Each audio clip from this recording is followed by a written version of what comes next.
صباح الخير يا حبايب قلبي. انا جايبه لكم بقى فكره هتريحك قوي، خصوصا ان احنا العام الدراسي بدأ والامهات ما بتبقاش فاضيه. انت بدل ما تجيبي نص كيلو ملوخيه وتعمليه، مثلا انت هتطبخي النهارده ملوخيه هتجيبي نص كيلو وتعمليه، لا انا عندي بقى فكره احلى.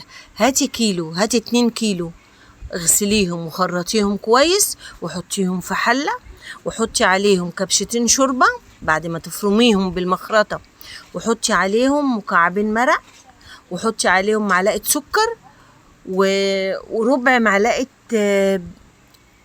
وربع معلقه بيكربونات الصودا اللي هي الكربوناتو، وقلبيها كويس قوي وحطيها في قالب زي ما انا عملت كده وشلتها في الفريزر.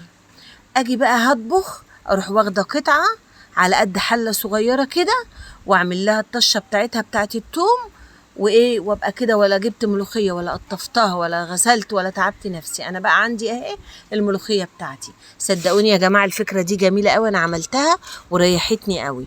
انا عملت حتى ملوخيه اهو النهارده، بس الملوخيه طلعت خفيفه شويه. لا ابقي خلي بالك بقى انت من الموضوع دوت، ما تخليش الملوخيه تبقى خفيفه منك. هوريها لك دلوقتي برضو الملوخيه بعد ما عملتها، وبتطلع خضره وجميله وطعمها حلو. بس انت ما تنسيش السكر وربع معلقه البيكربونات، عشان هي اللي بتخليها خضره كده معاكي. تحفه تحفه والله يا جماعه. انا لما بعمل حاجه وبتنجح معايا بيبقى ضروري قوي ولازم ان انا احكيها لكم. بصوا الملوخيه طالعه خضره وجميله ازاي. لو عملتوها بألف هنا وشفا ان شاء الله الفكره تعجبكم قوي وهتدعوا لي. ولو عجبتكم الفكره وهتعملوها ان شاء الله، اعملوا لايك للفيديو واعملوا اعاده نشر للفيديو. ما تنسوش اللي مش مشترك عندي يعمل لي متابعه.